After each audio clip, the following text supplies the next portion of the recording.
আসসালামু আলাইকুম। এবিসি আন্তর্জাতিক খবরে আপনাকে স্বাগতম। শুরুতেই সংবাদ শিরোনাম, এরপরেই বিস্তারিত। পুরো মধ্যপ্রাচ্য জুড়ে বাজছে তৃতীয় বিশ্বযুদ্ধের দামামা, আর এরই মধ্যেই আমাদের হাতে এসে পৌঁছেছে গুরুত্বপূর্ণ আন্তর্জাতিক সংবাদ। শুরুতেই শিরোনাম, আসাদের পতন ঠেকাতে যে কারণে বড় পদক্ষেপ নেয়নি ইরান, বেরিয়ে এলো আসল তথ্য। পরেই জানাবো, আবারও লোহিত সাগরে বিমানবাহী রণতরী পাঠিয়েছে আমেরিকা।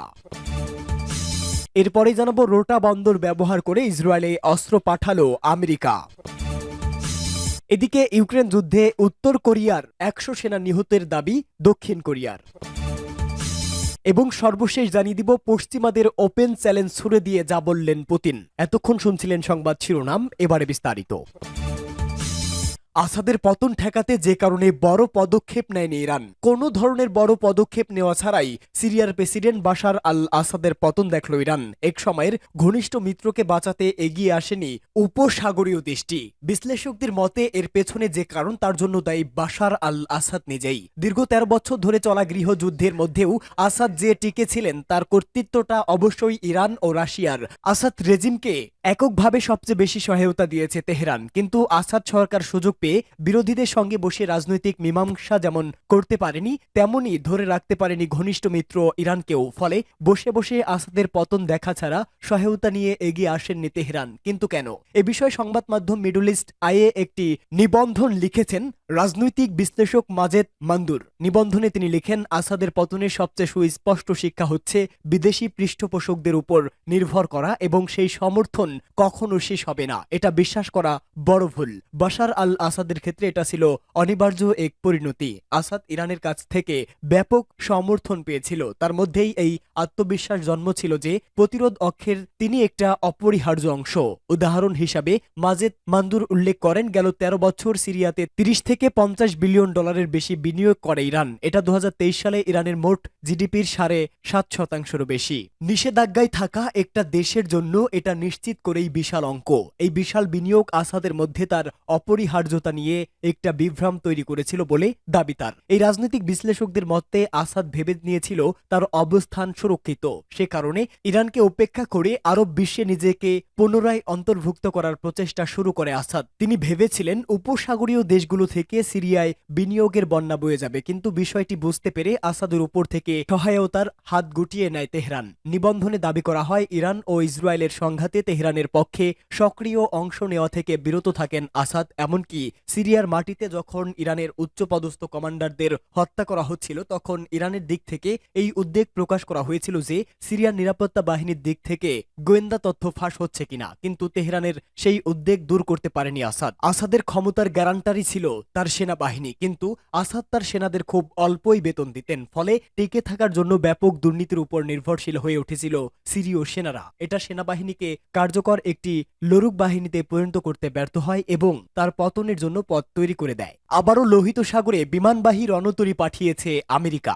আমেরিকানরা আবারও লোহিত সাগরে একটি বিমানবাহী যুদ্ধজাহাজ পাঠিয়েছে। ইয়েমেনের হুতি আনসারুল্লাহ আন্দোলন সমর্থিত সামরিক বাহিনীর ব্যাপক ক্ষেপণাস্ত্র হামলার মুখে বিমানবাহী রণতরী ইউএসএস আব্রাহাম লিঙ্কন সরিয়ে নেওয়ার কিছুদিন পর নতুন করে এই যুদ্ধজাহাজ পাঠালো আমেরিকা। মার্কিন সামরিক বাহিনীর কেন্দ্রীয় কমান্ড বা সেনকম জানিয়েছে, লোহিত সাগরে নিমজ্জ ক্লাস বিমানবাহী রণতরী ইউএসএস হ্যারি টুম্যানের সাথে ক্যারিয়ার ওয়ার উইং 1, একটি ডেস্ট্রিয়ার স্কোয়াড্রন গাইডেড মিসাইল ক্রুজের ইউএসএস গেটিসবার্গ এবং দুটি আর্লিক বাক ক্লাস গাইডেড মিসাইল ডেস্ট্রিয়ার রয়েছে। কিছুদিন আগে ইয়েমেনি নৌ ইউনিটগুলো ইউএসএস আব্রাহাম লিঙ্কনের বিরুদ্ধে দুটি বড় সামরিক অভিযান চালানোর পর সেটি লোহিত সাগর ছেড়ে চলে যায়। এর আগে মার্কিন বিমানবাহী রণতরী আইজেনহাওয়ার এবং রুজভেল্টও ইয়েমেনি সামরিক বাহিনীর হামলার মুখে লোহিত সাগর ছেড়ে চলে যেতে বাধ্য হয়। আমেরিকা এবং ব্রিটিশ বাহিনী ইয়েমেনের উপর যে বিমান হামলা চালিয়ে আসছিল, তার জবাবে ইয়েমেনের নৌ ইউনিটগুলো মার্কিন রণতরীর বিরুদ্ধে এসব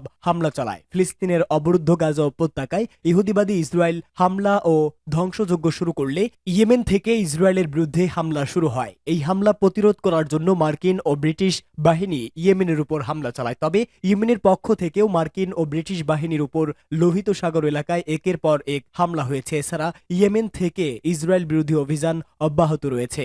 রোটা বন্দর ব্যবহার করে ইসরায়েলের কাছে অস্ত্র পাঠালো আমেরিকা। ইহুদিবাদী ইসরায়েলের কাছে অস্ত্র পাঠানোর ক্ষেত্রে স্পেনের আরোপিত নিষেধাজ্ঞা লঙ্ঘন করেছে আমেরিকা। স্পেনের একটি নৌঘাঁটি ব্যবহার করে একটি জাহাজের মাধ্যমে ইসরায়েলে 1000 টনের বেশি গোলাবারুদ পাঠিয়েছে মার্কিন প্রতিরক্ষা বিভাগ। আমেরিকা ভিত্তিক ওয়েবসাইট ইন্টারসেপ্ট ফিলিস্তিনি যুব আন্দোলন এবং প্রেগ্রেসিভ ইন্টারন্যাশনালকে উদ্ধৃত করে এই খবর দিয়েছে। এতে বলা হয়েছে, মার্কিন সামরিক বাহিনীর এই জাহাজের এমন পদক্ষেপের কারণে স্পেনের আরোপ করা অস্ত্র নিষেধাজ্ঞা লঙ্ঘন হয়ে থাকতে পারে। স্পেন বেশ আগেই তার রোটা বন্দর ব্যবহার করে কোন দেশ ইসরায়েলের কাছে অস্ত্র চালান পাঠাতে পারবে না বলে নিষেধাজ্ঞা জারি করেছে। এই বন্দরটি আংশিকভাবে মার্কিন নৌবাহিনী দ্বারা পরিচালিত হয়, তবে এটি স্পেনের মাটিতেই অবস্থিত এবং কৌশলগতভাবে এটি স্প্যানিশ আইনের অধীনে।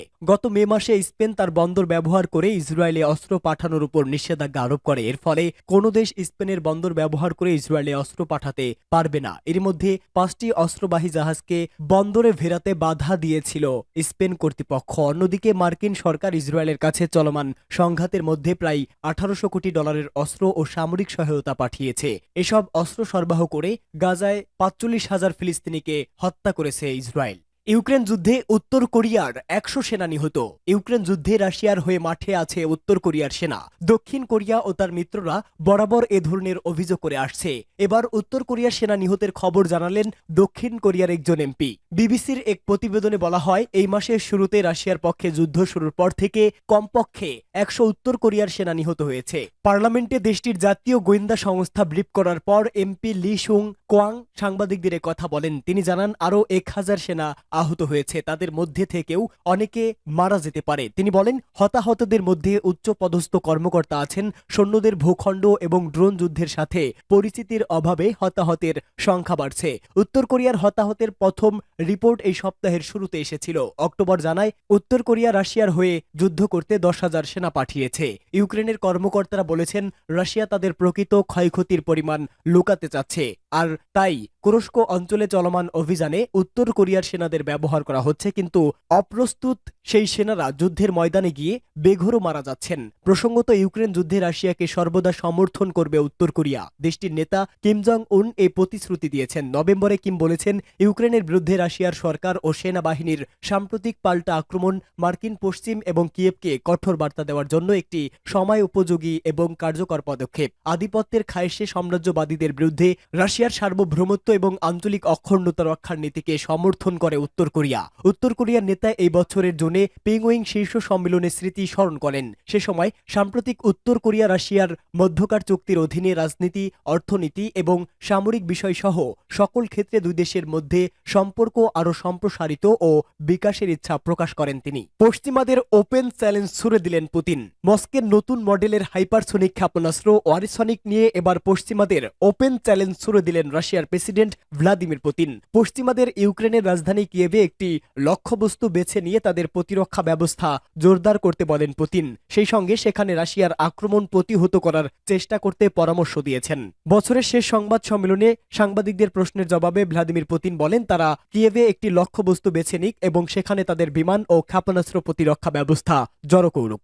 আর আমরা সেই লক্ষ্যবস্তুতে একটি ওয়ারিসনিক ক্ষেপণাস্ত্র নিক্ষেপ করব, দেখা যাক কি হয়। আমরা এ ধরনের পরীক্ষার জন্য প্রস্তুত। প্রেসিডেন্ট বলেন, কারিগরি বৈশিষ্ট্যের জন্য ওয়ারিসনিকের হাইপারসোনিক ওয়ারহেড থামানো অসম্ভব। পুতিন পরামর্শ দিয়েছেন, এই ধরনের দ্বন্দ্বের ফলাফল রাশিয়া এবং মার্কিন যুক্তরাষ্ট্র উভয়ের জন্য অত্যন্ত আগ্রহের বিষয় হবে, যার বিমান প্রতিরক্ষা ব্যবস্থা বর্তমানে ইউক্রেনে কাজ করছে।